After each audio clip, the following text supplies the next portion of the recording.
Okay, traders, now that you've got a much better understanding of passive intent versus market orders and being actually aggressive on the not only the depth of market, but it's the market in general. Don't forget what happens on the depth of market is reflected in a chart. And of course, this is what many retailers don't recognize. And institutional recruits, when they're starting out their career, obviously don't have an understanding of this. And this is what the purpose of professional firms making new traders go through this process is. That's the whole purpose of it, is to get them to see that, look guys, there's stuff going on behind the charts. So now that you've got a good base, I hope you've spent a couple of weeks just playing around on the simulator with the various columns. So being a supply side buyer, being a demand buyer, so this column, right, i.e. pressing the blank area and aggressively buying, being demand and actually taking the supply immediately. And then similarly on the sell side, being a supplier in terms of selling, and then a demand transactor in terms of selling. So again, just to remind you, pressing the blank column. So hopefully you're all familiar with that.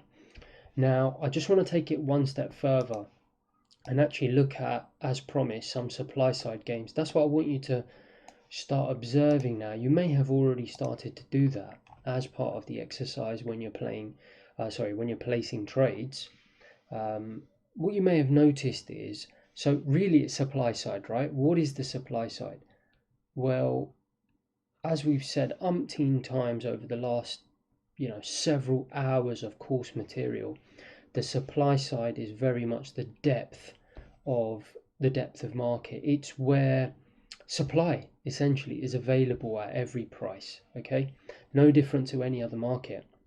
However, the key is what's going on with the supply. It's observation. That's what I really want you to do. You can place trades if you want, continue to familiarize yourself with it, but what I want you to do whilst you're doing that is really observe, guys. As I said, pen and paper. I did this all the time in the first year of my career, and further on. Every single time I noticed something unusual, I would write it down.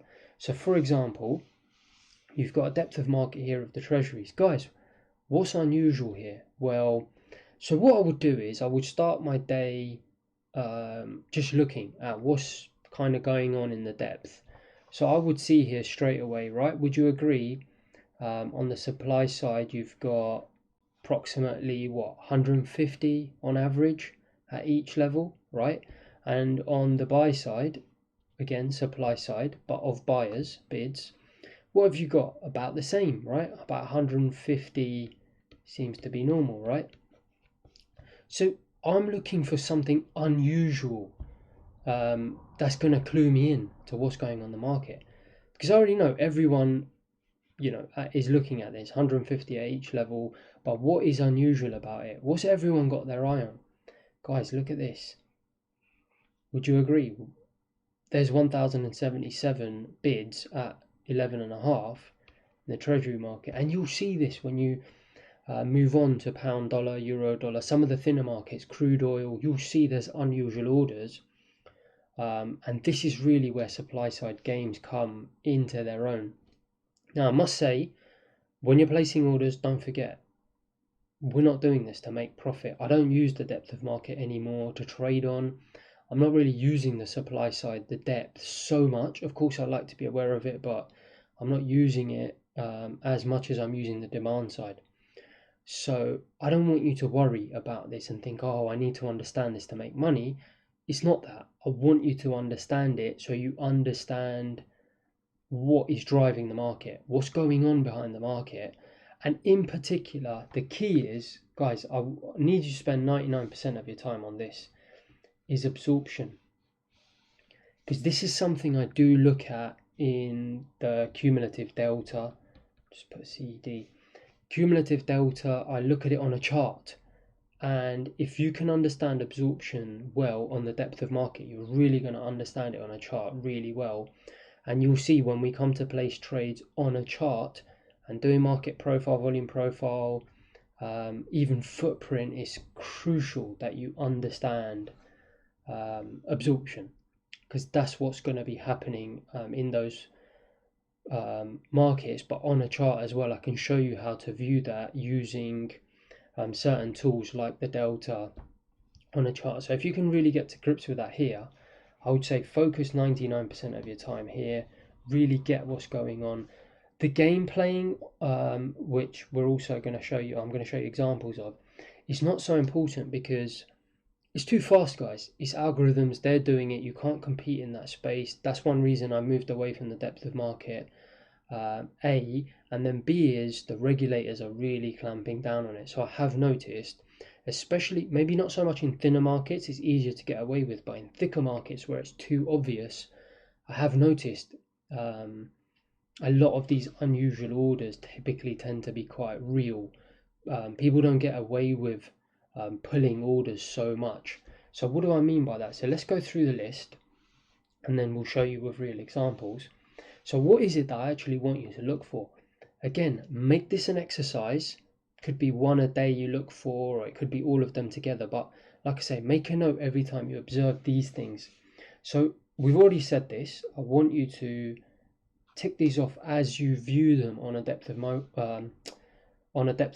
So the first thing to look for is unusual size orders.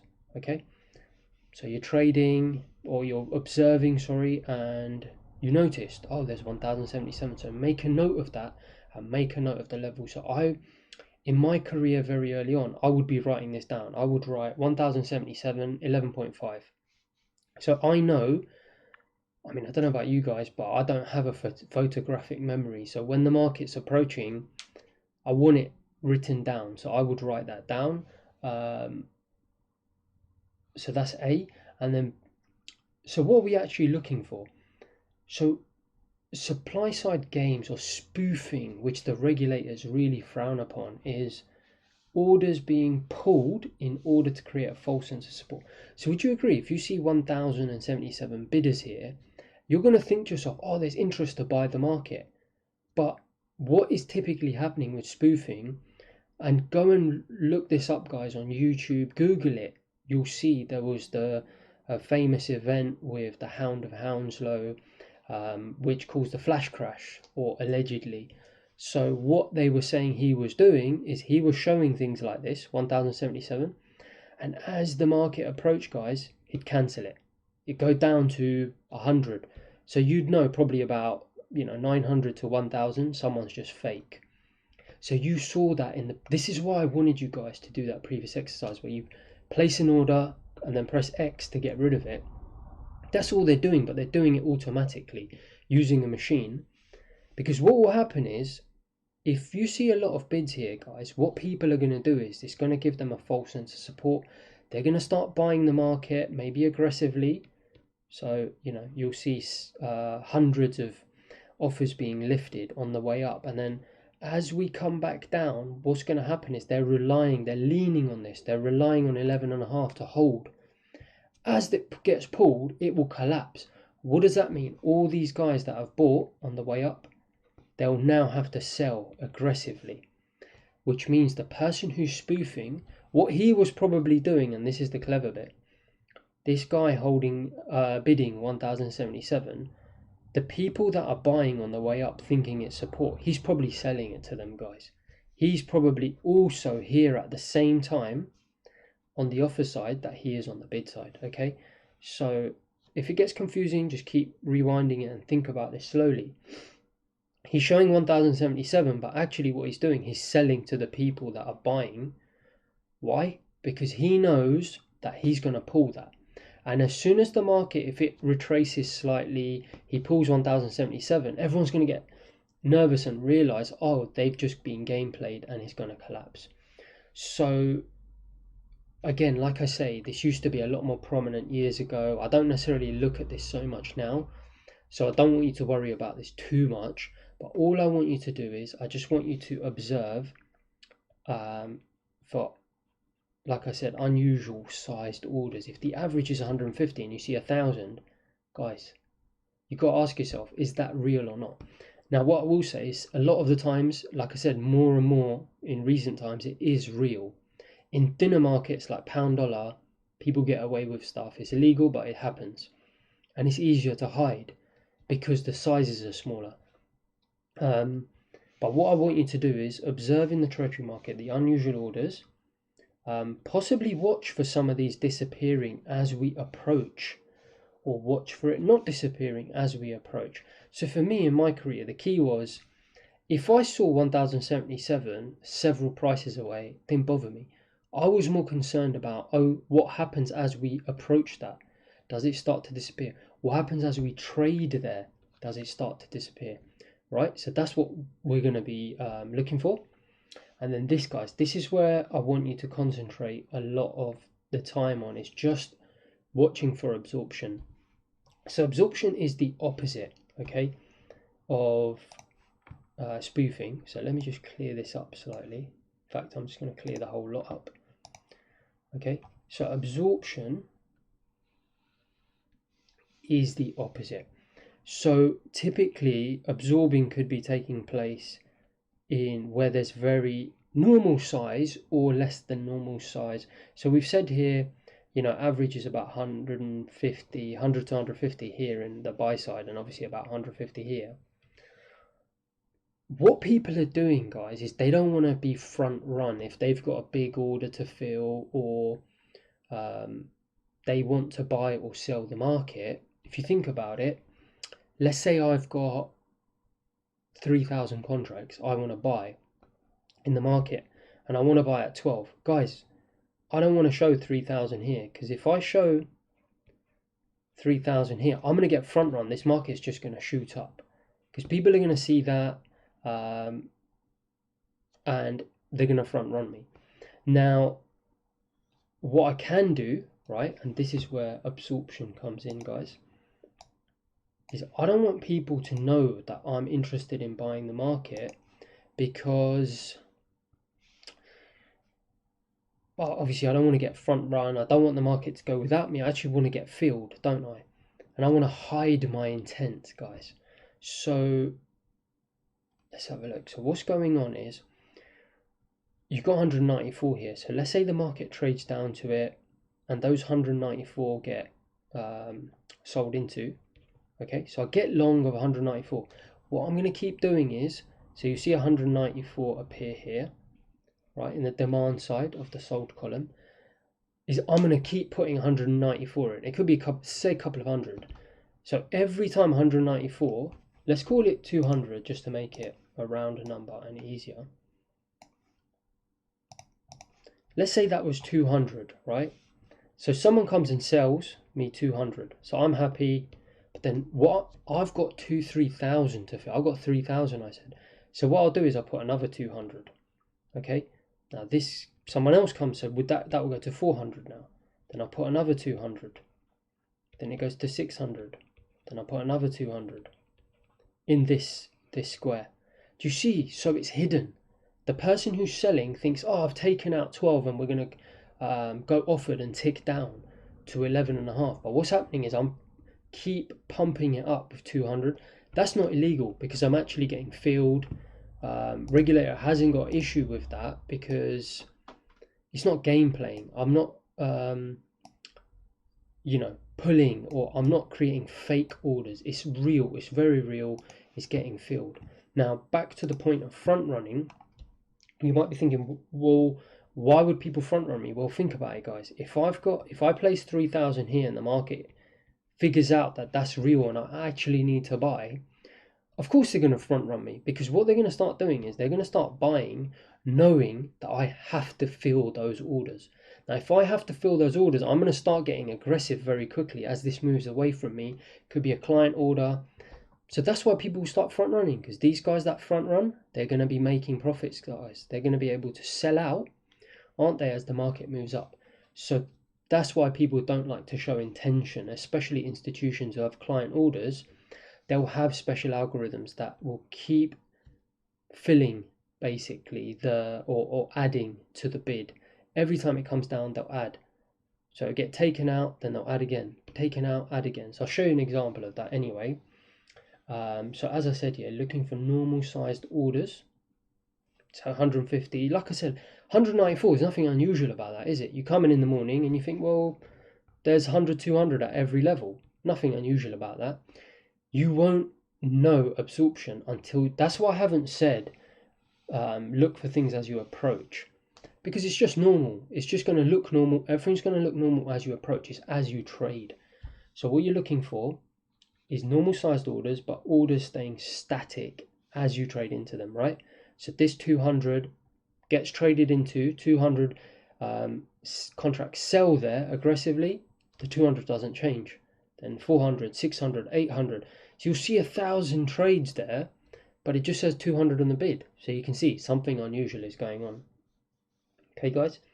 So that is orders staying static as you trade into them.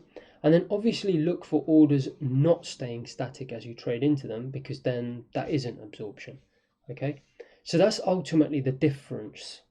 The reason I've put B in is that's the differentiating factor between absorption and not absorption.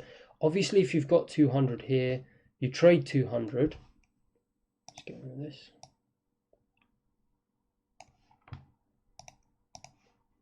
If you've got 200 there, you trade 200 and you go offered, i.e. you tick down, right? Then that wasn't absorbing. It was just a normal order, 200, then you move down again and you keep moving down. That's not absorption. So that's the differentiating factor. Look for orders staying static. Okay, guys? Now let's come up with some examples. But like I said, I'm not too concerned about these games. Okay, let's leave that to the algorithms. I just want you to be aware of it, that it happens. It's a great fact to know, and it's going to really develop and deepen your understanding of markets. It moves you away from being so obsessive about the charts that you see. I just want you to have a more holistic understanding. And even when you're sitting there thinking about, oh, even if you haven't got a depth of market in front of you, like I said, I don't typically look at the depth of market all the time, because I've observed it in the past. Sometimes even by looking at a chart, I kind of know what's going on just because of my historical time spent watching the depth of market. Okay, guys? So I'm sorry to keep going on and on and on, but in a way, I just want to reduce any anxiety you might have about, oh, Envy, I don't think I can watch the depth of market all day. It's too much for me. Guys, don't worry about it. When we get onto the pro course, we're barely going to look at this thing. Apart from with the footprint, I'm just going to show you how the footprint obviously develops in terms of the demand side. But apart from that, guys, when we actually go to trading, etc., and actually building trade strategies and edge, nothing on the depth of market. Don't worry, it's all chart based and obviously profile based heavily, but there will be things like cumulative delta. There'll be some volume analysis, which you're going to find so much easier because you dedicated 2, 3, 4 months to this practice. Okay, guys, so I hope that was useful. Let's do some examples. Okay, guys, so I've loaded up a depth of market here that I pre-recorded before, and let's just see what we have. I'll just zoom in. Now, I want you to do this on the treasury market, because it's a thicker market. It's going to be much more easier for you to notice this for now. So you can see straight away what we typically trading is between 250 to 400, so around 300 average. Okay, and what have we got here? We've got 1835, and same here, we're trading somewhere between 250, 400, so around 300 average on the offers. Now what have we got here? 733. So I'm just going to let this play out. I'll make a note of it. 18, 35, 19 and a half, and 21, 733.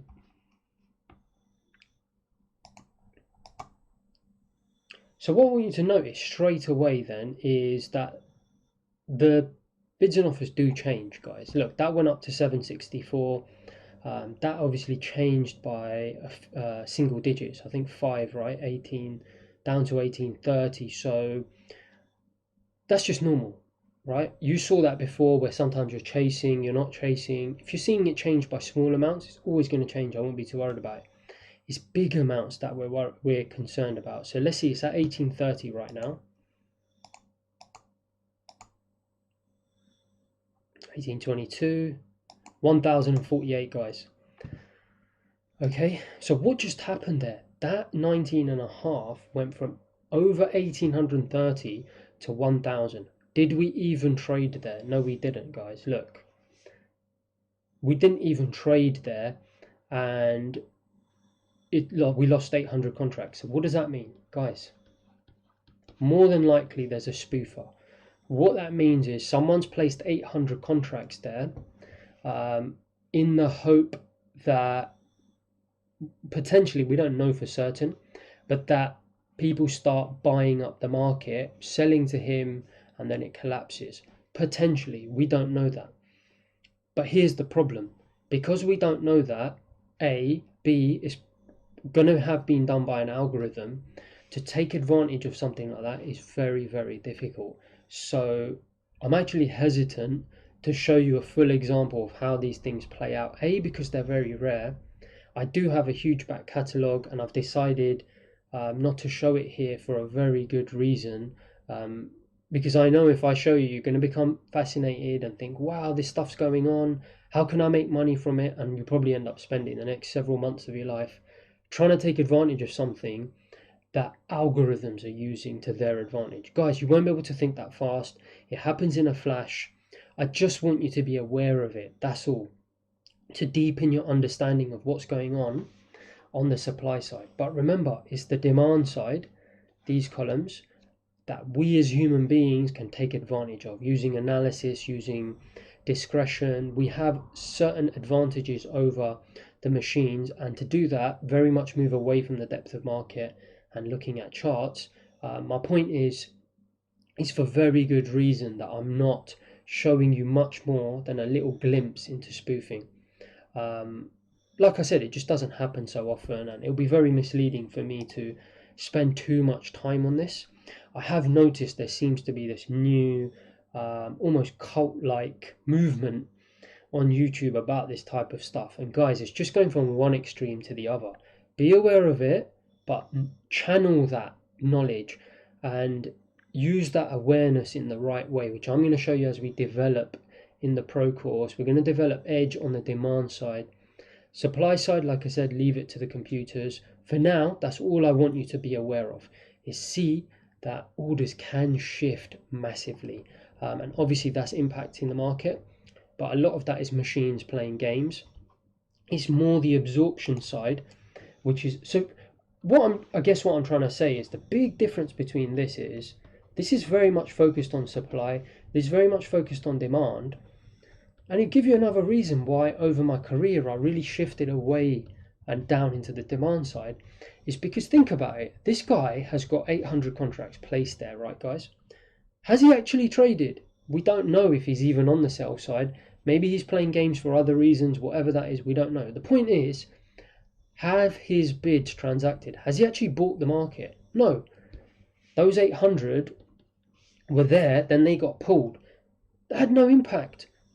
Because if you think about it, what am I doing? I'm looking for trap traders. To be a trap trader, you have to be in the market, right? So I'm only interested in people that have positions. I want to know who's long or how many people are likely long, and how can I take advantage of that?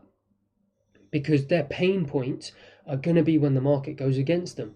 Guys, if this guy hasn't got a position in the market and the market moves, is he going to be forced to do anything? Can I take advantage? No, I can't.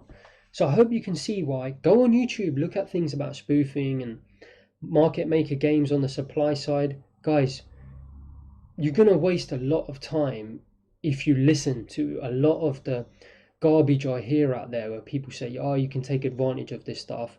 Guys, of course, institutions take advantage of it using incredibly complex programs and algorithms. But at the end of the day, we're not that, but we are something else. We have a human mind that can use discretion on the demand side, which you're going to see in terms of profile and so on and so forth. Like I said, I just wanted to give you a glimpse into this. And I'm sorry to keep badgering on at you, but believe me, I'm trying to do you a favor, because I know what it's like when you first see this stuff. It can be very fascinating, and you can think, oh, I've seen the light, this is what I need to use.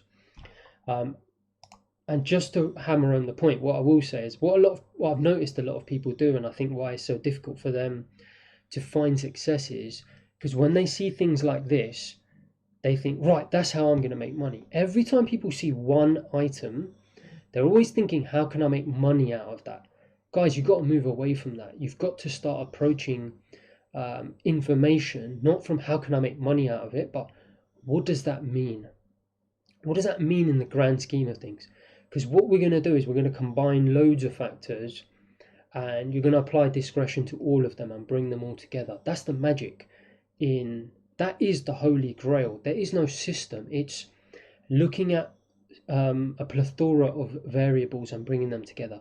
But as we're focusing on one variable, I don't want you to think about how can I make money from that. I want you to approach it as oh, that's a key piece of information. What does that mean? Can I use it? In this instant, as I said, you've got to start thinking to yourself, okay, great piece of information. There was 800, it was fake, clearly, as I showed you. Did the guy transact? No, he didn't. So if the market moves against a buyer, for example, is he be in pain? No, because he didn't even take a position. Obviously, we don't know. Maybe he did take a position on the other side, but we're not going to worry about that. If he took a position on the other side, it's going to show up, isn't it? Right? It's going to show up. So I don't worry about it too much. Just wanted to make you aware of it. So just for completion now, let me just scrap all of this. I am going to now look at the second part. Okay, guys? So give me a sec. I'm just going to set it up and then we'll crack on. Okay, guys. So what I've done here is I've set up an example where the orders are real. So let's actually see. How do we know if they're real? Well, we want to see what happens as we trade there. So let's have a look. Would you agree we got, again, same levels as before, 19.5. So I've made a note of this, 19.5, 18.5. We've got 1,102, 1,098, right? So let's let this play out and let's just see what happens as the market approaches this area, guys.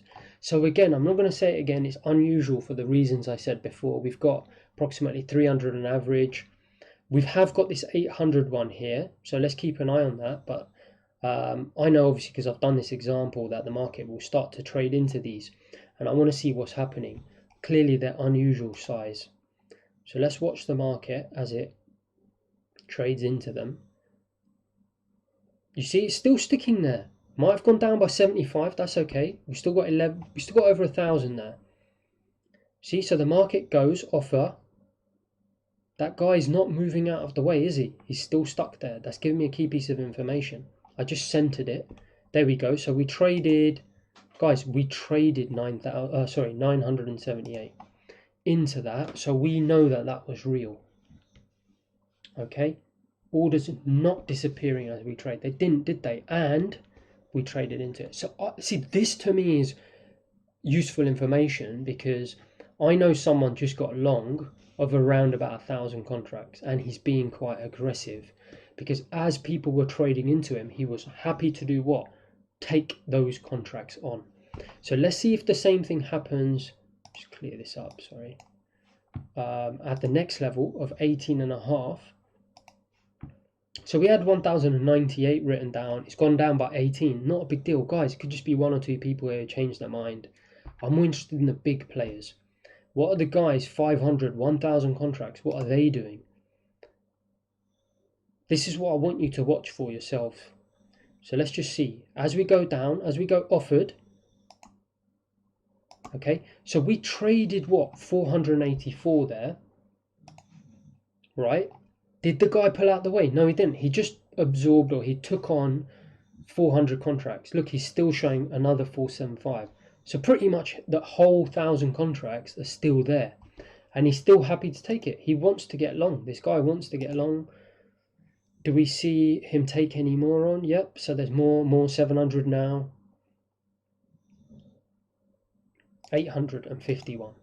Okay. So he pulled 150, but that's okay. He still took a lot of risk on. It was probably the same guy at 19.5, 18.5. Yeah. So this guy has taken on quite a considerable amount of risk on the long side, so that clues me in that probably there are buyers in this market, and I'm not going to let it play out, but the market did subsequently rally because the thing is, like I said, I don't want you guys to think about this as, oh, how can I make money out of this? There seems to be this tendency, even when I started my career, but I see it so much in retail education where people will almost not stop you doing it. And it's my job to stop you doing that. Guys, think of this as face value. What is it? Someone's got long, possibly supportive of the market. Okay, come back to it later. Combine it with several factors.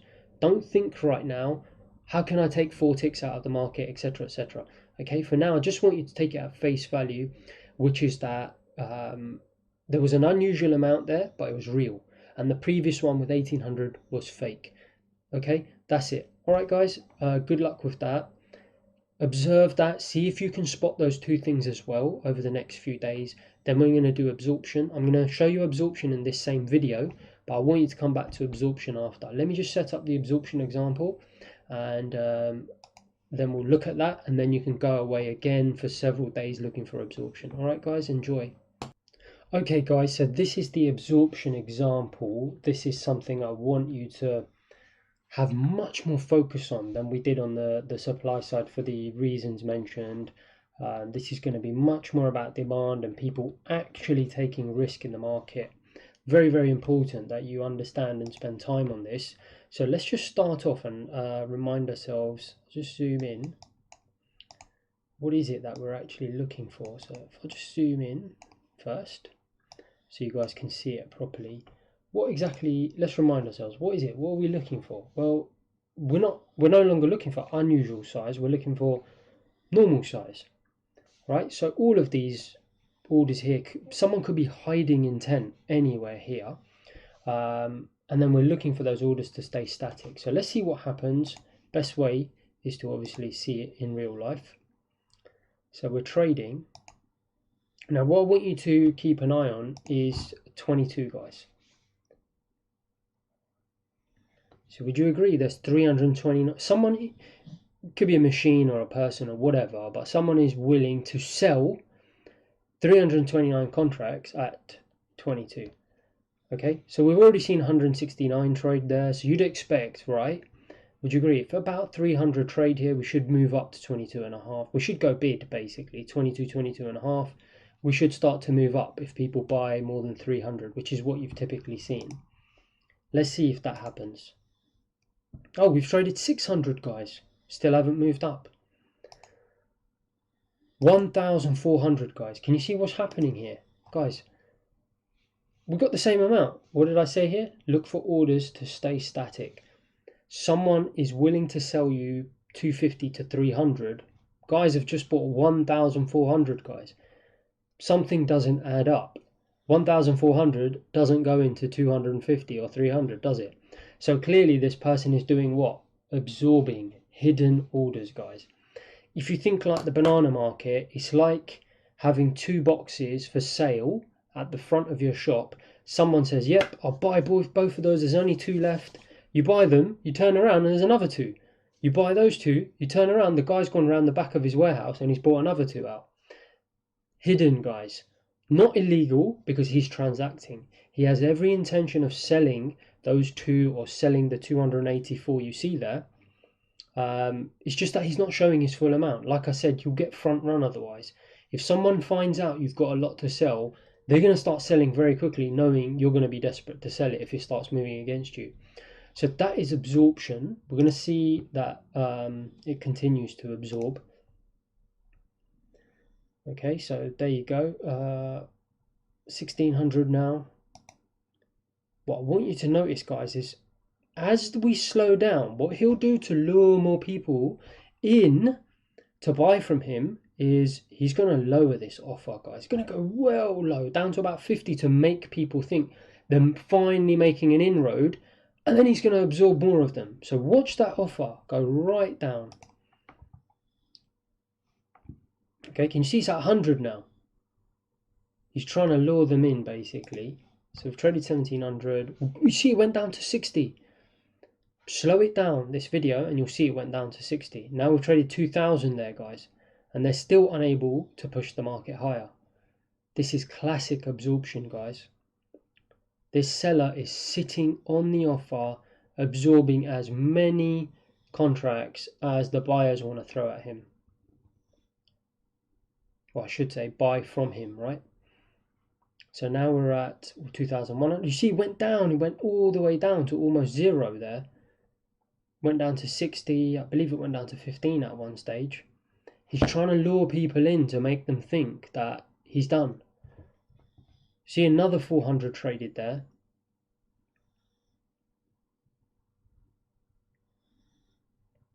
$700. We're still trading, guys, and it's just not moving. Still got the same amount of contracts. This is classic absorption. 1,400. 1,800. Plus all the others that he absorbed before, right, guys? He's almost taken on 4,000 contracts, this guy. 2,300, 2,600.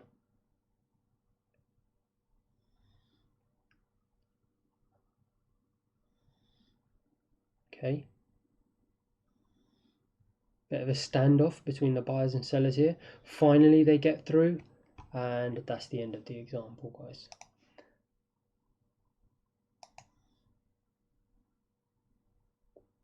Okay, so basically this guy has done what, guys?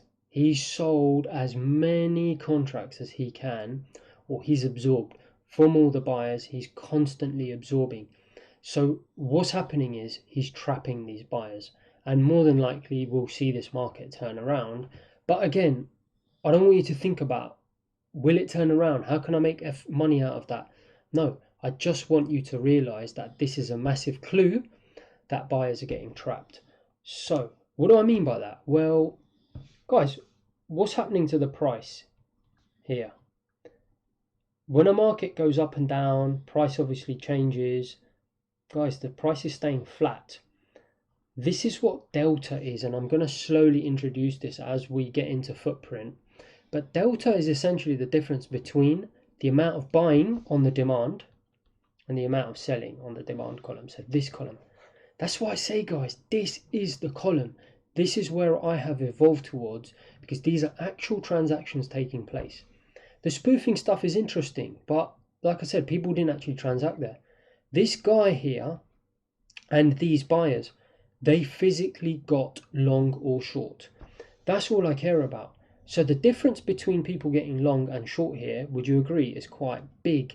It's like 2,800 people have aggressively got long, but not that many have got short. The difference between those, we'll get into this in the pro course, just you can see essentially there's quite a big difference there of about 2,500. So what's happened is the delta is plus 2,500. So on a chart of delta, it's going up. What's the price doing? It's just going. All this is the net buying or selling, the delta, the net buying or selling. It's going up, isn't it? It's essentially there's divergence between price and delta, and this is how you use cumulative delta. I use it a lot. We're going to get into it in the pro course, but I use it on a chart because I moved away from using depth of market. Like I say, I recognized that the strength and the depth of market is for algorithms. That's not to say, and I keep saying it, you shouldn't watch this. You should. Absolutely crucial that you understand this. But you should know this like the back of your hand, so that when it's out of the way and you're looking at charts, you almost know what is going on the depth of market without having to look at it. And looking at price versus delta helps you see absorption. So I've learned over time to see absorption without having to sit here staring at this. I can now spend my time much more efficiently looking at other factors, loads of different factors which I'm going to introduce, and this I can just see it on my chart. So again, if that's confusing, don't worry about it. When we get into the pro course and introduce cumulative delta, you'll see it. I'll show you absorption, but I want to introduce it here so that, do you see, guys, the difference is, and I think this is where you can really take advantage of the experience that I've gained over the years. Typically, someone will teach you about delta and the charts, etc., but without looking at the depth of market. My point is, look, understand it on the depth of market, and when you actually come to learn about delta, you're going to be that much more knowledgeable and efficient in using it because you've seen it on a depth of market. So again, I hate to keep saying it, but what's happening? buyers are buying. So a graph of buying, i.e. net buying, is going up, isn't it? Because buyers are buying. But what's happening to the price, guys? Are they getting paid? They're not getting paid. The price, what has to happen for you to get paid if you're a buyer? It has to go up. So these buyers are trapped. Eventually, they're going to have to get out. So anyway, that's absorption, where you keep seeing buying and someone is just sitting on the offer, price isn't moving. So I'm going to play this back for you one more time so we can just see it without me pausing it. I'm just going to clear up some of these markings as well for you.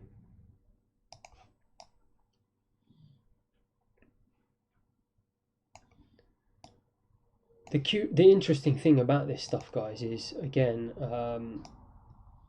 this is exactly what you see on a footprint without having to look at the depth of market. That's the brilliance of the footprint. Love it, because you can see this stuff without having, I mean, obviously it's interesting to see what's going on in supply, but guys, at the end of the day, if there's loads of people buying and the price isn't moving, they are getting trapped. Simple as that.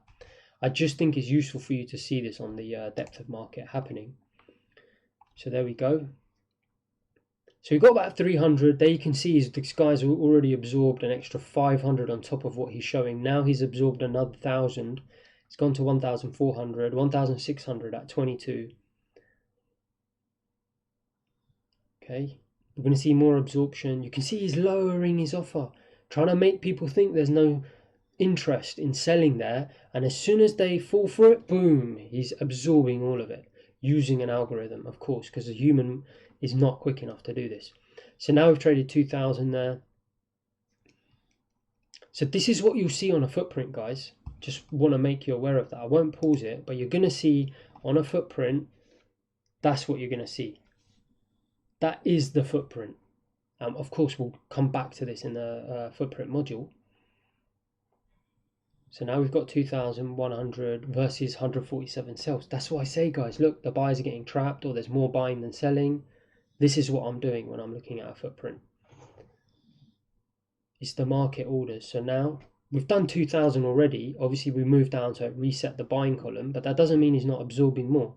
He's now taking on another 500, 600, 700, 1,100, 1,300. Guys, the guy has sold 1,400 contracts, or and the 2,000 before, so almost 4,000 contracts now. The buyers have bought and they haven't been able to move the price up. Or another way of looking at it is the seller is absorbing here. Huge amounts of contracts, almost 4,600 guys have traded there.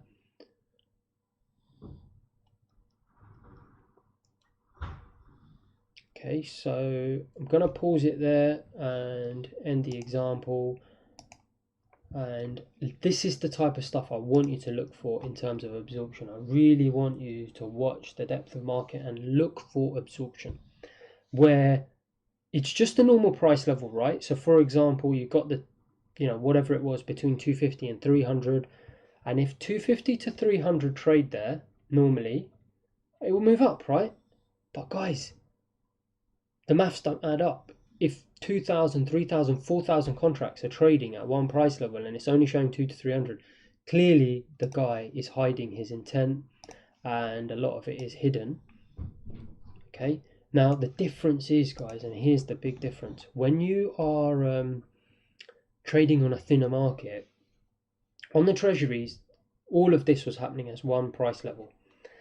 Right? Would you agree? We had 4,500, or say 4,000 plus in terms of contracts, trade at 22. Typically in pound dollar, it's not as thick as this, but let's say it was as thick as this. What you'll be seeing is that absorption will take place over 4 or 5 levels. Now you can see why I've only been telling you, get into the treasury market, understand it. Because if you go to those markets first, guys, you're going to get too confused. You won't even be able to see it. You won't even know what you're looking for. It'll be too much for you. It's almost like trying to drive a 1,000 brake horsepower supercar before you've even started learning to drive. It's crazy. It's completely nonsense. So better to learn on the beginner's baby slopes. Not to say it's easier to make money on this, but it's a slower action. Ironically, it's more liquid. People think as liquid markets is moving faster. They don't. They move slower. Now you can see why, because there's more supply that you have to break through. So anyway, the point is that 4,000 plus will typically be spread across here. So you might see 1,000 trade here, we move up, but you know it's absorption because we've only got 250 to 300. You might see 1,000 trade here, you might see 1,000 trade here, in this column obviously, like the buying, and then 1,000 trade here.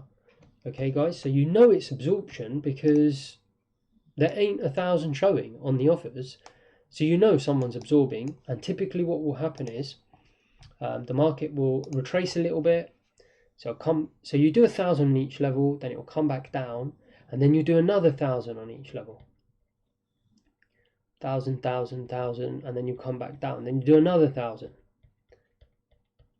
then you might come back and you might do another 1,000. But the problem with pound dollar euro dollar is it's not thousands, guys, because it's a thinner market. You might be doing 20 20 20, or you might be doing 100 or 200 and then come back down 100 or 200. That's why it's harder to spot, because here the market's thicker, it's obvious, whereas absorption in those markets on a depth of market is harder to spot. That's another reason I've moved on to looking at order flow on a chart. I love it. It's absolutely brilliant. I now wonder how these guys can sit here staring at this thing all day long. I think they're completely crazy. I'm going to show you guys as well how to read this stuff on a chart without having to watch numbers going up and down. And you know, I'll be honest with you, I just think you need a specific type of skill set that not many people have, this photographic memory. And I even think, why do it to yourself? I mean, end of the day, you've got things like the footprint that record all these transactions, that record all these transactions. They'll show you the history. The guys out there, I don't know why they put themselves through it, but I did it myself for a long period of time. And you know, you're trying to remember, oh, this absorption took place here, and the market moves down. Might be 3 hours later it comes back up, and you're trying to remember, oh yeah, there were 4,000 at 22. I mean, come on guys, very difficult to remember that stuff in a day when there's absorption going on at all levels. There's things going on at all levels. I love looking at order flow on the chart these days, things like cumulative delta and even footprint, because it shows you the history and each price level. But the point is, you will never gain a great understanding of that stuff unless you gain a great understanding of the depth of market. So spend the time to your advantage, because once we move on, this stuff's going to be parked aside. We're not going to come back to it. Really use it to your advantage. Look for absorption. Hope that helps. I'll put as much videos up as I can after this, just some more depth of market stuff, just to obviously keep your understanding going. But yeah, once you've done all this for, you know, the 2 to 3 months allocation we suggested, then we'll move on to the pro course. Hopefully that's helpful, guys. Any questions, let me know. Alright guys, I just wanted to add this quick bit onto the video because I realised I didn't clarify something, and it's really important, especially for those that are new to this. Easy to take things for granted, but essentially when we saw absorption at 22, that was obviously a seller sitting on the offer, right? If you remember, I had about 200-300 contracts and people just kept buying. I want you to look for absorption both ways. Of course it works both ways. Just wanted to make sure that that wasn't misunderstood, that it only works on the offer. It also works on the bid. We call it someone absorbing on the bid or sitting on the bid. Obviously this seller was sitting on the offer. What could quite easily happen at any of these price levels, let's just pick one at random, 19.5, the market could move down towards it and the guy could just be sitting on the bid. Keep showing 400, but actually what you see is several thousand trading into it. So rather than 2869 being in the demand column, you would see 286, assuming that obviously the identical thing happened, you'd see 2869 doing what? Sitting on the, it would still be in the demand column, but obviously it would just be on the sell side, right? Because someone would be buying those contracts. Here they were selling, here they're buying. So the delta would be the opposite, right? Simple. This side, the delta. So if you think about it, on the previous example, price was staying the same, the net buying was going up, but they weren't getting anywhere. That's why the price wasn't moving. That was where someone was absorbing on the offer. This is absorbing on the bid. Absorption. right? Think about it, guys. What's happening? Sellers are selling, sellers are selling, selling, but they're not able to push the price down. So what's happening? Net selling, net delta is going down. That's absorption. Someone is absorbing all these contracts, not showing his full bid size, but just buying it. So don't forget, look for this. Don't just look for one side. Look for this on both sides of the market, the bid side as well as the offer side. All right, guys, and this is essentially how you spot this on a chart, but we'll come back to this in the pro course. All right, guys, enjoy that. Good luck with the exercises. Any questions, let me know. See ya.